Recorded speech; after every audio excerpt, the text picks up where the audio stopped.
Muito bem, neste segundo semestre, nos domingos em que eu estiver aqui, que eu pregar, eu vou trabalhar com os irmãos essa série de mensagens. Você não está só. E como você viu aí no vídeo de abertura, o objetivo da série é falar sobre o Espírito Santo. E temos falado de uma forma, talvez como você nunca ouviu falar sobre o Espírito, ou trazendo nuances, facetas novas, para que você entenda um pouquinho mais quem é o Espírito Santo de Deus. Nós já vimos até aqui 4 mensagens: o Espírito como mestre, aquele que nos ensina, ele é enviado para nos ensinar; o Espírito como vento, é aquele que nos direciona; o Espírito como intercessor, é aquele que geme juntamente conosco diante do Pai, aquele que mostra para o Pai aquilo que nós estamos passando, as nossas orações; e o Espírito como selo, que é a garantia da nossa salvação, de que um dia o Senhor voltará e nós habitaremos com o Senhor para todo sempre. Então o Espírito é um selo, é uma garantia da nossa salvação. E hoje, nessa quinta mensagem da série, nós vamos falar sobre o Espírito como pomba. Eu creio que dentre todas as figuras do Espírito Santo, essa provavelmente é a mais utilizada. As igrejas pentecostais provavelmente utilizam muito mais o fogo. Nós temos a ideia do fogo, né? Algo bem presente, em alguns emblemas também. Na nossa logomarca da IPI do Brasil, nós temos uma chama que sai ali, é uma sarça, mas é uma chama, o fogo representando também não só a vocação, mas o chamado, o Espírito Santo de Deus sendo representado ali. Nós temos, por exemplo, igreja metodista também, há uma chama. Existem algumas igrejas que, por mais que não sejam pentecostais, existe uma chama ali mostrando o fogo, a presença do Espírito Santo de Deus. Mas nós também temos a figura da pomba, e eu acho que essa dentre todas as igrejas, é a mais conhecida. Talvez você entre numa igreja católica, num vitral ou até mesmo no altar, lá em cima existe a figura de uma pomba. Alguns, por exemplo, talvez tenham em casa um quadro de madeira, né, algo feito artesanal, uma pomba. Se perguntar, alguém pode dizer, isso daí é uma representação do Espírito Santo. Alguns carregam, já vi isso, algum tipo de pingente num colar, que também é uma pomba, né, ali com os braços, com as asas abertas. Então, se perguntarmos, não é o Espírito Santo, representa o Espírito Santo. Ou seja, eu acho que a pomba é uma das figuras mais utilizadas. Mas é interessante que tentei pesquisar o que significa, o que simboliza a pomba, e não fiquei contente com muita coisa que eu ouvi e que eu li. Então eu quero trabalhar com você essa figura, e eu espero que você entenda e que isso traga consolo ao seu coração, a figura do Espírito Santo como pomba. E é óbvio, da onde que vem essa figura? Eu vou citar o texto de Marcos, mas está presente também em Mateus, capítulo 3, Lucas, capítulo 3. Nós temos, e o Evangelho de João também traz a respeito do batismo de Jesus, de uma forma diferente, mas naquela ocasião, se referindo ao momento em que Jesus foi batizado, Jesus veio de Nazaré da Galileia e foi batizado por João no Jordão. Assim que saiu da água, Jesus viu o céu se abrindo e o Espírito descendo como pomba sobre ele. O Espírito descendo como pomba sobre ele. Eu já preguei algumas vezes aqui na igreja sobre ansiedade, mas pós a pandemia eu não fiz isso. E aí eu fiquei um pouquinho assustado com alguns dados recentes, de julho agora deste ano. Ou seja, 2 meses atrás, a Organização Mundial da Saúde mostrou alguns dados com relação à ansiedade. Os dados da organização diz que no primeiro ano da pandemia, a prevalência global de ansiedade e depressão aumentou em 25%. 25%. E aí, lógico, a solidão, as pessoas ficaram muito sós, o medo de se infectar. As notícias que chegavam, nós ficávamos na frente ou de um celular, vendo notícias, ou de televisão, tínhamos tempo de ficar em casa. E aí a gente ia recebendo de forma dramática muita coisa, lógico, muita coisa real, muita coisa, né? Ganhou um plus, um up assim né? Mas muita coisa acontecendo, sofrimento, morte de pessoas próximas. Então isso foram fatores estressores que levaram as pessoas à ansiedade e à depressão. O Brasil, o que mais me assustou é que o Brasil, segundo a Organização Mundial da Saúde, possui a população com a maior prevalência de transtornos de ansiedade no mundo. No mundo. Segundo os dados divulgados em julho, 26,8% dos brasileiros receberam diagnóstico de ansiedade. Foram aqueles que passaram para o médico e que receberam diagnóstico de ansiedade. 26,8% dos brasileiros. 1/3 da população jovem do nosso país, de 18 a 24 anos, 1/3, 31,6%, é ansiosa. São os maiores índices de ansiedade. Líder dentre todas as faixas etárias estão jovens de 18 a 24 anos. Logo após os jovens, nós temos crianças e adolescentes. O mapeamento feito pela Secretaria de Educação do Estado de São Paulo, em parceria com o Instituto Ayrton Senna, mostrou, na pesquisa agora só com os estudantes da rede estadual de ensino paulista, 69% dos estudantes têm sintomas de ansiedade e depressão. 69% dos estudantes têm sintomas de ansiedade ou depressão. Aqueles que são profissionais na área da educação provavelmente lidam com isso constantemente, em escolas públicas e em escolas particulares. Pessoas com crise, pessoas que não conseguem sequer fazer uma prova, pessoas que entram em desespero diante de uma prova, que têm que ser retirados da sala ou fazer numa sala à parte, no tempo dela, do jeito dela, porque ela não consegue lidar com isso. Grande parte da ansiedade se deve a isso daqui. Quanto mais ficamos diante de telas, maior o índice de ansiedade. Porque as coisas são muito rápidas. Aquilo que os nossos avós demoravam para receber de notícia, nós recebemos de forma instantânea. E nós somos bombardeados com notícias constantemente. Não é uma notícia que eu li hoje, eu não li uma notícia, eu li dezenas, centenas de notícias. Nós somos bombardeados com muita coisa, com muita informação, e esse processo, essa aceleração gera em nós ansiedade. O que antigamente nós não tínhamos muita escolha, nós íamos numa loja de roupa e nós tínhamos cor A ou cor B. Homens, por exemplo, iam numa loja, qual cor que você tinha? Ou você tinha preto ou você tinha marrom. Você não tinha opção. Depois entrou o cinza, e aí o marrom foi entrando em formas de degradês também, assim por diante. Tem milhares de opções.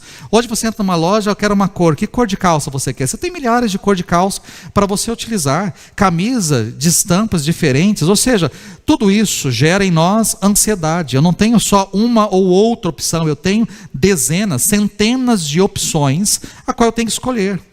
Nós temos jovens, por exemplo, adolescentes. Mês que vem é mês de Enem.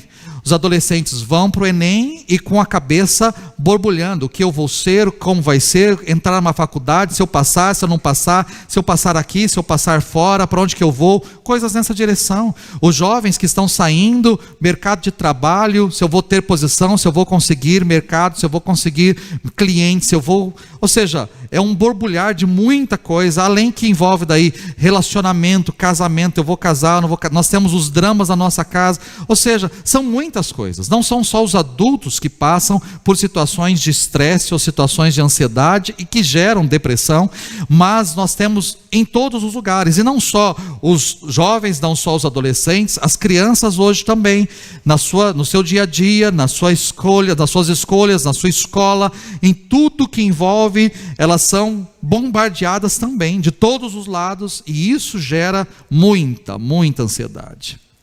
A ansiedade é um parasita que estrangula as nossas emoções. A palavra ansiedade no grego, ela quer trabalhar essa ideia de estrangular, de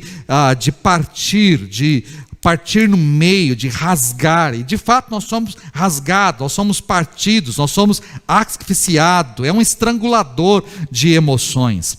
A ansiedade é inútil.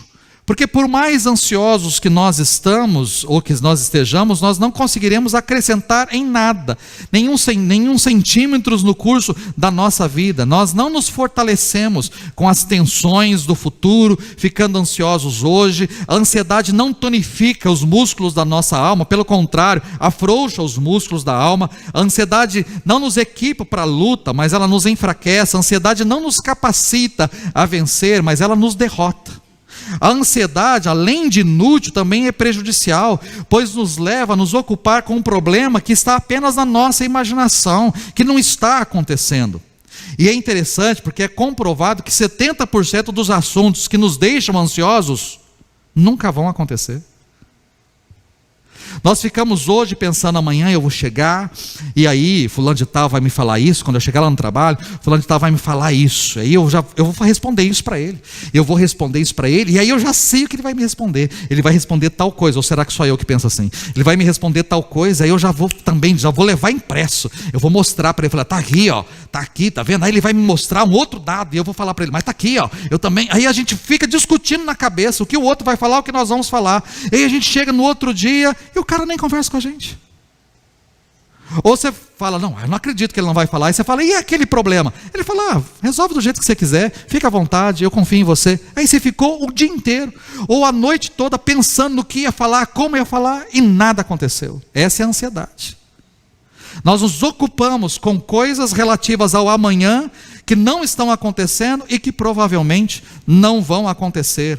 A ansiedade antecipa problemas fictícios, nos leva a sofrer por eles, como se estivessem acontecendo. A ansiedade também é uma ilusão, porque nos dá a sensação de que temos o controle da situação nas nossas mãos, mas nós não temos o controle. A ansiedade, uma pessoa ansiosa, consequentemente vive sobressaltada, ela não descansa, ela não tem paz.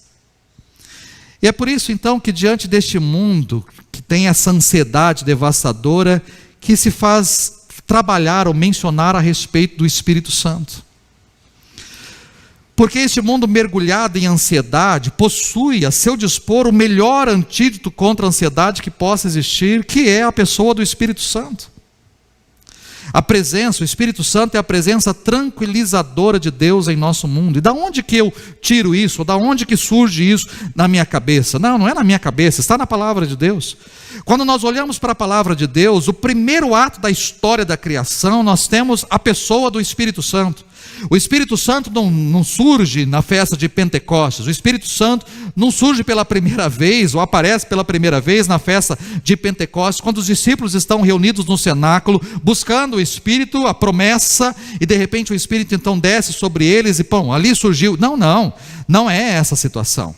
O Espírito Santo está no segundo versículo da Bíblia. Nós temos a pessoa do Espírito Santo. No princípio criou Deus os céus e a terra. Mas Gênesis capítulo 1 no verso 2 diz que a terra estava sem forma e vazia, e havia trevas sobre a face do abismo, e o Espírito de Deus pairava sobre a face das águas. Ou seja, nós temos aí já no início de todas as coisas a menção da presença do Espírito e do agir do Espírito Santo de Deus. E a primeira descrição do nosso planeta é de um lugar nada agradável.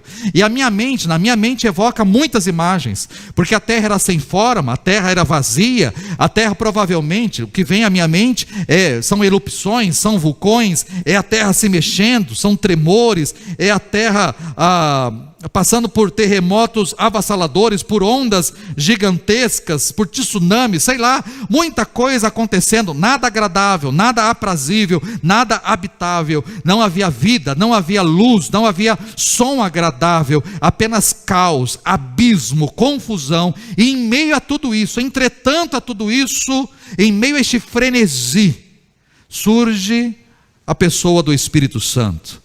O Espírito Santo faz a primeira aparição na história, pairando sobre a face das águas. Aqui talvez era de se esperar um outro verbo. Em meio a este caos, em meio a este lugar nada agradável, em meio a uma terra sem forma e vazia, com trevas sobre a face do abismo, em meio a tudo isso, talvez nós esperávamos o Espírito Santo controlando, e o Espírito de Deus controlava, ou o Espírito de Deus ordenava, ou o Espírito de Deus comandava, mas não. O texto diz que o Espírito de Deus pairava sobre a face das águas. Ele pairava. O termo pairar, para você entender, aqueles que já foram para a roça, ou cresceram na roça, ou já viram galinha chocando, o termo pairar é aquilo. É quando a galinha bota os seus ovos e ela tem ali o seu ninho, mas ela não se mexe. A galinha, ela fica ali no seu ninho, com as asinhas fechadas, aquecendo os ovos, pairada sobre os ovos, para que os ovos sejam chocados e os pintainhos venham. Ela está ali pairada sobre o ninho. É essa a expressão, é esse o termo. A galinha ela paira, e o Espírito de Deus pairava sobre a face das águas. Em meio ao mundo confuso, o Espírito pairava. Em meio a um contexto de caos, o Espírito pairava. E é interessante que essa palavra é repetida apenas 2 vezes no Antigo Testamento. A primeira está aí em Gênesis capítulo 1, no verso 2, e a segunda vez que a palavra é repetida está em Deuteronômio capítulo 32, no verso 11, falando a respeito de Deus, o Deus que tirou o povo do Egito e transportou este povo para a terra prometida. Moisés está se despedindo do povo, são seus últimos discursos, então ele fala a respeito deste Deus, que como a águia que desperta a sua ninhada, paira sobre os seus filhotes e depois estende as asas para apanhá-los, levando sobre elas, o Senhor sozinho o levou. Moisés está dizendo, Deus como águia, Deus ele despertou vocês lá no Egito, Deus mexeu com vocês no Egito, tirou vocês do Egito e ele pairou sobre vocês, ou seja, enquanto caminhávamos no deserto, o Senhor estava pairando sobre nós, nos protegendo, nos guardando, nos livrando, e depois estendeu as suas asas para nos apanhar, e nos levou sobre elas. O Senhor nos trouxe até este lugar, Ele nos levou até o lugar sozinho, não foi nenhum outro Deus, mas foi o Senhor que fez isso. Eu fico imaginando o povo rebelde, o povo cambaleando de um lado para o outro, chiando, um povo realmente rebelde diante de Deus, e de repente Deus causa esse rebuliço, esse Deus como uma mãe águia, causa um rebuliço, e a sua presença depois acalma um ninho, e a sua provisão nutre os filhotes, porque a tarefa dele foi simples, trazer calmaria para o caos. Da mesma forma, o Espírito de Deus pairava sobre a face das águas. Deus paira sobre os seus filhos. Ele pairava sobre a face das águas, e tão logo se fez calmaria, teve início a criação. A terra estava sem forma e vazia, havia trevas sobre a face do abismo, mas o Espírito de Deus pairava sobre a face das águas, acalmando todo aquele turbilhão de coisas acontecendo. O Espírito pairava, e quando tudo se acalmou, ouviu-se a voz de Deus dizendo, haja luz, e houve luz. Antes de Deus criar o mundo, o Espírito de Deus acalmou o mundo. Se o Antigo Testamento começa descrevendo o Espírito como uma presença que paira, uma presença que acalma, é muito propício, portanto, que o Novo Testamento se refira ao Espírito de Deus como uma pomba, a ternura de uma pomba. João Batista, nesse contexto, fez o possível para dissuadir Jesus do batismo, e até desejou que os papéis fossem invertidos. Eu não sou digno de te batizar, eu tenho que ser batizado por ti, mas Jesus diz, não, vamos fazer dessa maneira, convém que seja dessa maneira. E assim os dois desceram as águas turvas do Jordão, meteram os pés na lama, sorriram para a multidão que estava ali presenciando aquela cena. E depois que João batizou Jesus, e Jesus saiu da água, diz o texto que os céus se abriram e o Espírito desceu sobre Jesus como uma pomba, de forma visível, de forma corpórea. Foi uma pomba, literalmente, que desceu sobre Jesus, e então se ouviu uma voz do céu que dizia, este é o meu filho amado. O Espírito é apresentado por meio de várias formas nas Escrituras, como fogo, como vento, como óleo, como rio de água viva. Mas durante a coroação de Jesus, o Espírito decidiu se manifestar de maneira gentil, suave e amena, como uma pomba.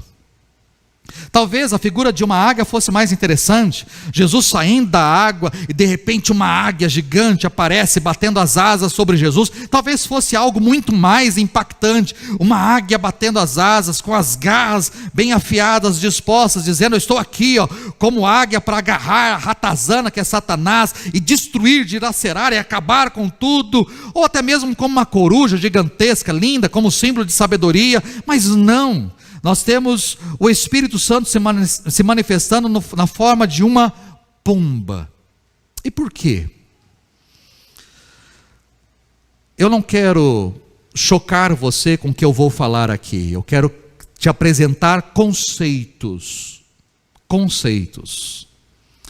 A resposta talvez esteja na ternura maternal do Espírito Santo. Conceitos. Alguns detalhes chamam a atenção aqui e me levam a crer ou a pensar nesse sentido, nessa direção. Primeiro, a palavra espírito, que é a palavra ruah, no hebraico é uma palavra feminina. Essa é a primeira coisa. A palavra espírito em hebraico é uma palavra feminina, ruah. Uma segunda coisa que eu poderia dizer é que nos tempos bíblicos a pomba também é um símbolo feminino. Até hoje é um símbolo feminino, mas a pomba é um símbolo feminino. Uma terceira coisa que eu poderia dizer é que Deus se apresenta em alguns momentos, ou ele se compara em alguns momentos com a figura de uma mãe, ou a figura feminina. Quando, por exemplo, em Isaías 49, verso 15, ele diz: por acaso pode uma mãe que está amamentando esquecer-se do seu filho? A resposta é óbvia que a gente diria: não, uma mãe não pode se esquecer de um filho que está amamentando. Mas o Senhor diz: ainda que ela venha a se esquecer, eu não me esquecerei de vocês. Ele se compara a uma mãe. Ainda que uma mãe venha, eu não vou me esquecer de vocês. Eu não vou, porque eu tenho gravado vocês na palma das minhas mãos. O nome de vocês está gravado aqui. Eu não vou me esquecer de vocês jamais. Se uma mãe, porventura, vier se esquecer, eu não. Eu não. Uma outra coisa que eu poderia colocar aqui é que a pomba é comumente considerada um símbolo maternal em razão de sua capacidade de produzir leite. É uma ave com a capacidade de produzir leite, que é o que a gente chama de leite do papo. A pomba, são poucas aves que têm essa função. A pomba é uma, os flamingos também, inclusive o leite que sai do papo do flamingo para alimentar os filhotes é rosado, assim como a sua coloração.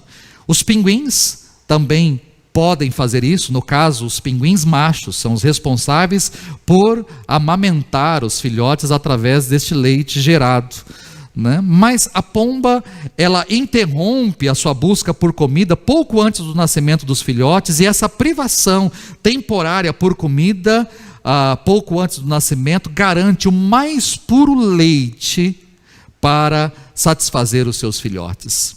Então, diferentemente de outros filhotes de aves que são alimentados com insetos, que são alimentados com pequenas coisas que os pais trazem, a pomba não. Os filhotes são alimentados com esse leite que ela regurgita, que vem ali do papo, e ela alimenta os seus filhotes diariamente. Ali é toda a fonte de carboidrato, daquilo que o bebê precisa, vem exatamente do papo da pomba, ela alimenta. Então a pomba se tornou também, em razão da sua capacidade de produzir leite, um símbolo maternal. Quando eu falo para você de não pensar e não se assustar, é porque eu estou trabalhando o conceito. Quando eu penso em Deus, logicamente, eu penso em Deus como uma figura masculina. Eu sou levado a pensar em Deus como uma figura masculina. Mas se eu entender que Deus é espírito, espírito não tem sexo, porque essa ideia de sexo, essa ideia de gênero é uma ideia aqui. Existe o macho, existe a fêmea, existe o homem, existe a mulher. Então essa é uma ideia para seres humanos, é uma ideia para as criaturas daqui da terra, que foram criados nesse sentido para que pudessem se reproduzir, nesse sentido. Mas no céu não. Qual é o sexo dos anjos? Anjos não têm sexo, não existe sexo. Qual é o sexo de Deus? Deus não tem sexo, Deus é espírito. Por mais que você possa pensar em Deus como uma figura masculina, eu não tenho problema com relação a isso, não há problemas com relação a isso. Eu estou trabalhando o conceito, eu não estou dizendo que Deus é feminino, eu não estou dizendo que Deus é mulher, não estou dizendo isso, eu estou dizendo de conceito, o conceito maternal que existe aqui com relação ao Espírito Santo. Existe uma figura, ou existe algo maternal que faz toda a diferença. Ou seja, para mim o espírito como pomba não é apenas aquele que acalma o caos, ou que traz paz em meio ao caos. Mas quando eu penso no Espírito como pomba, eu penso também naquele que nos consola. E aí entra o papel maternal, a figura maternal. Porque, irmãos, não existe, eu estou falando como pai, como homem e como pai, não existe nada que se compare à figura ou à pessoa da mãe. Você pode ser o melhor pai, você pode ser um pai presente, você pode se dedicar, você pode perguntar, você pode ser preocupado, ser atencioso, você pode ser o melhor pai que existe, mas não tem nada que se compare à figura da mãe. Nada que se compare. E principalmente no quesito consolo, não existe nada que se compare à sua mãe, nada que se compare à figura materna. A criança, por exemplo, quando está passando mal, normalmente ela é cuidada por quem? Os dois trabalham, os dois têm trabalho no dia seguinte, mas quem é que fica do lado? Normalmente, não estou dizendo que é via de regra, mas normalmente, quem é que fica do lado? Quem é que fica acordada? Quem é que marca o horário dos remédios? Quem é que dá os remédios? Quem é que cuida? A criança vomita tudo e quem está lá limpando tudo e cuidando de tudo? É a mãe. Ou vai falar que é o pai? É a mãe. Ela está presente, ela se faz presente, ela cuida. Essa é a presença cuidadora, diferente. O pai também cuida. Talvez é ele quem vai sair para comprar, é ele quem traz o remédio, é ele quem... Ele tem o seu cuidado também, mas de uma forma diferenciada. A mãe é aquela que está muito mais presente para cuidar. Vamos pensar na criança quando ela cai, quando ela se machuca. Para quem ela corre? A não ser que a mãe não esteja. Mas se a mãe estiver na parada, e se a mãe estiver mais longe, não é para o pai que ela vai correr. Ela está brincando na festa, ela está jogando bola, ela está correndo em volta da piscina, sei lá o que acontece, de repente cai, há um machucado. Para quem que ela corre? Está o pai e a mãe na festa. Para quem que ela corre? Você vai falar para mim que ela corre para o pai? Não, ela corre para a mãe.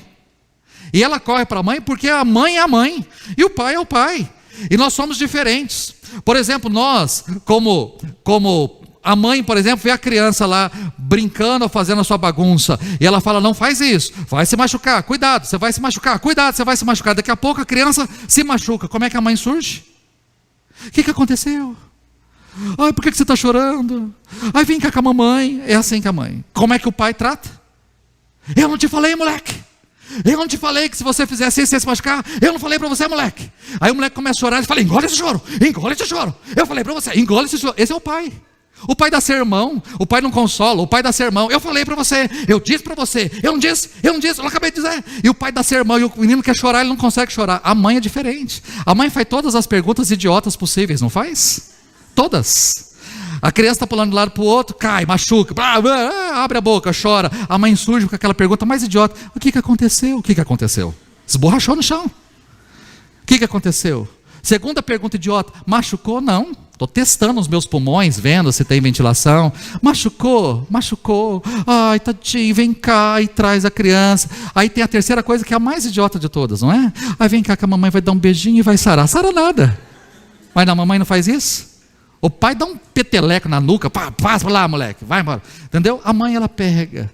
A mãe dá um beijinho, vem cá, nem beija, de longe, não é? Ela está com nojo, dá um beijinho de longe, passou, a criança, passou, e sai brincar de novo. Essa é a criança, e essa é a figura da mãe. Ou vai falar que eu estou mentindo? Queridos, eu posso ser um excelente pai, eu não sou muito bom não, sou um bom pai, eu até posso dizer, melhor, excelente, sou um bom pai. Talvez se perguntasse para o meu filho, quem ama mais, ele não falaria, eu acho que ele não falaria que quem ama mais. Eu te deserdo, hein? Eu acho que, né? Que ele não falaria, meu pai ou minha mãe me ama mais. Eu acho que cada um o ama de uma maneira diferente. Ele se sente amado de formas diferentes. Mas, com toda certeza, ele se abre, ele conversa muito mais com aquele do que comigo. Ele procura muito mais aquele do que a mim, sem problemas. Eu entendo isso. Porque ela tem palavras que eu não tenho, ou ela tem atitudes que eu não tenho, ou ela vai compreender de uma forma diferente, ou talvez o medo de eu dar bronca ao invés de consolar, ou ao invés de... Então, eu já sei, eu vou chegar no meu pai, ele já vai né? Ele entra assim, ó, ele vai no peito, ele vai. A minha mãe não. Eu tenho tranquilidade com isso.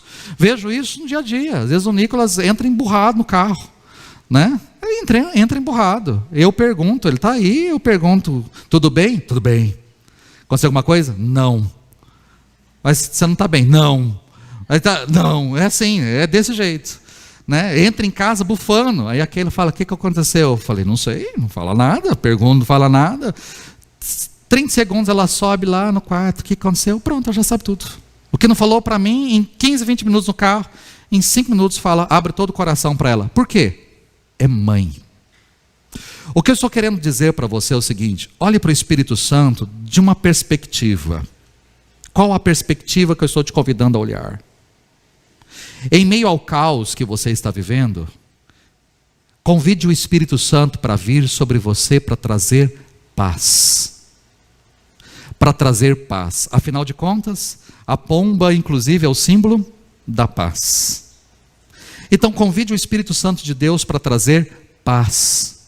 Assim como Ele colocou em ordem todas as coisas no princípio, convide o Espírito para colocar em ordem todas as coisas que estão acontecendo na sua vida. Deixe Ele pairar sobre a sua vida e trazer paz. Paz. Segunda perspectiva que eu te convido a olhar para o Espírito Santo e a receber este consolo, este abraço, como uma mãe pode dar, um ouvido, uma atenção, como uma mãe pode dar. Receba essa ternura. Entenda o Espírito Santo como algo terno, como uma pessoa terna, preocupada com você e pronto para te amparar, para te socorrer, para te abençoar, para interagir com você nessa perspectiva. Ou seja, ao olhar para o Espírito Santo de Deus, ou diante da situação em que você está passando, já vimos que Ele é o nosso intercessor, ou seja, rasgue o seu coração e chore, porque Ele intercede diante do Pai por nós. Mas mais que isso, abra o seu coração e se sinta consolado pelo Espírito. Essa é a figura da pomba.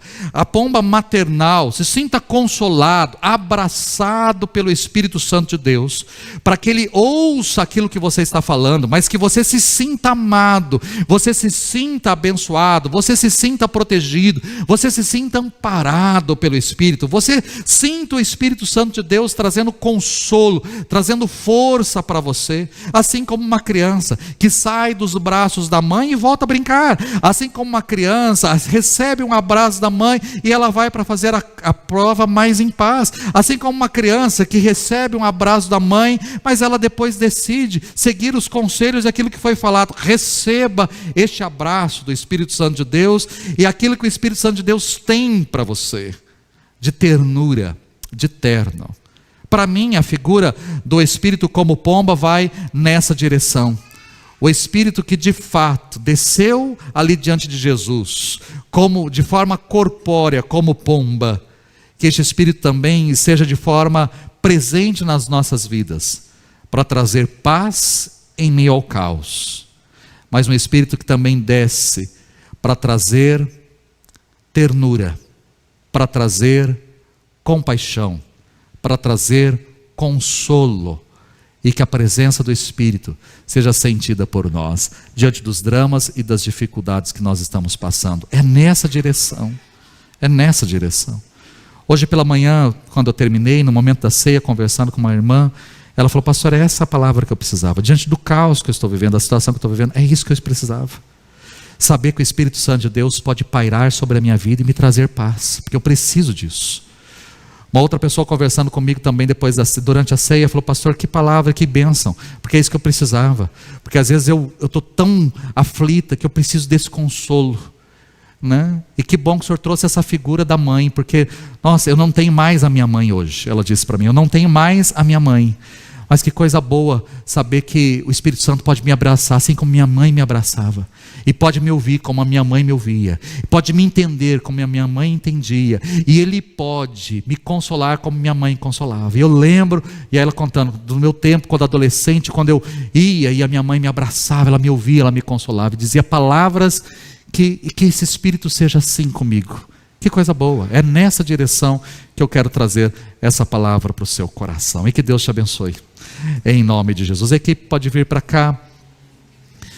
que essa palavra tenha guarida no seu coração e te traga experiências novas com o Espírito Santo de Deus, em nome de Jesus.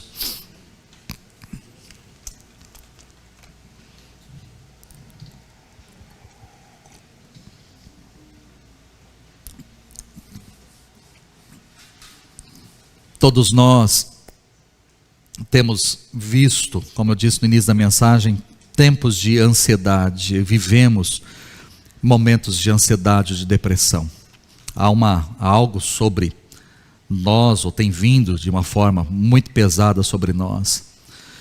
E nós precisamos do Senhor mais do que nunca. Quando eu li esses dados, eu me assustei. Mas ao mesmo tempo, eu entendi aquilo que o Senhor quer ministrar e falar ao nosso coração.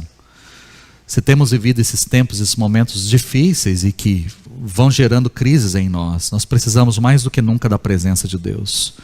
Precisamos da ação do Espírito, precisamos do mover de Cristo nas nossas vidas. E que você tome posse, e que você se liberte, seja liberta em nome de Jesus. Vamos ficar em pé?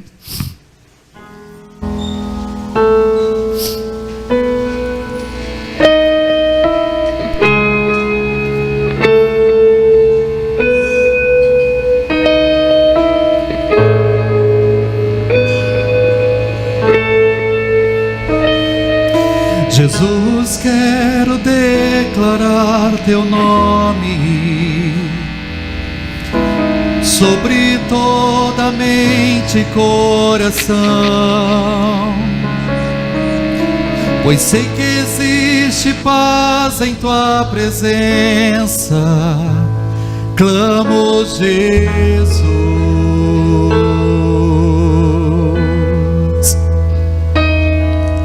Jesus, quero declarar teu nome, quebrando os vícios dessa geração. Declaro que há esperança e liberdade. Clamo, Jesus.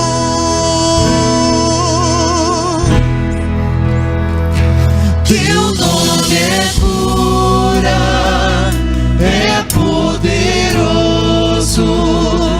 Teu nome é vida.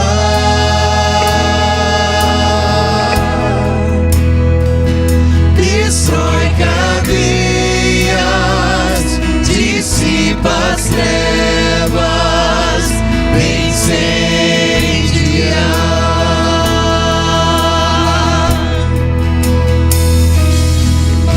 Jesus, quero declarar teu nome sobre toda alma em depressão, ansiedade, medo, saiam agora. Clamo, Jesus. Teu nome é cura, é poderoso. Teu nome é vida.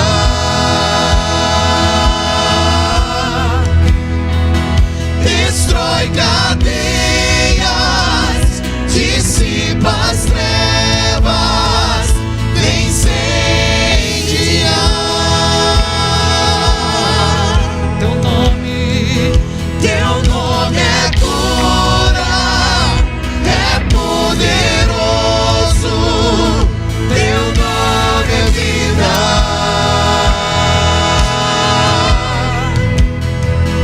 Destrói cadeias, dissipa as trevas, vem incendiar.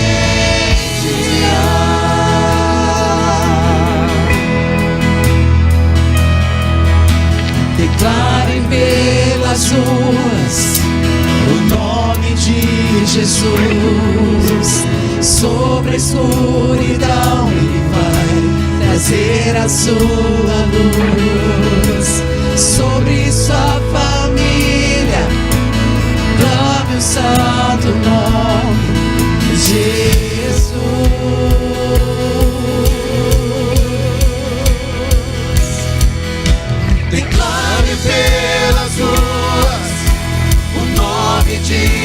Jesus. Sobre a escuridão Ele vai trazer a sua luz. Sobre sua família, clame o santo nome de Jesus.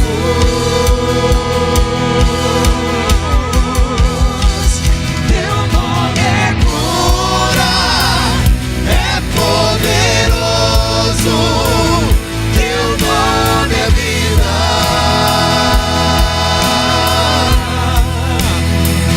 Destrói cadeias, dissipa as trevas, incendia. Teu nome é cura, é poderoso. Teu nome é vida.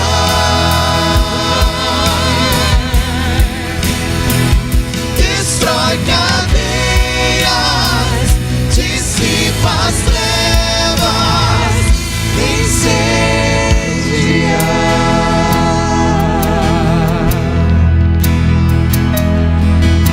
Jesus, quero declarar teu nome sobre toda alma em depressão. Ansiedade e medo saiam agora. Clamo Jesus.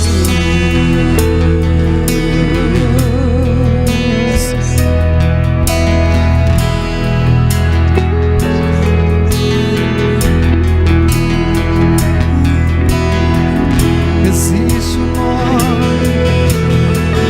nome poderoso, nome sobre todo nome, nome de Jesus. Declaramos a poderosa, recebemos esse nome. Declare pelas ruas o nome de Jesus. Sobre a escuridão Ele vai trazer a sua luz.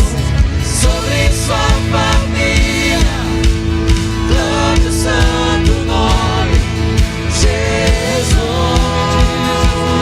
Declare pelas ruas o nome de Jesus. Sobre a escuridão Ele vai trazer a sua luz. Sobre sua família, clame o santo nome Jesus.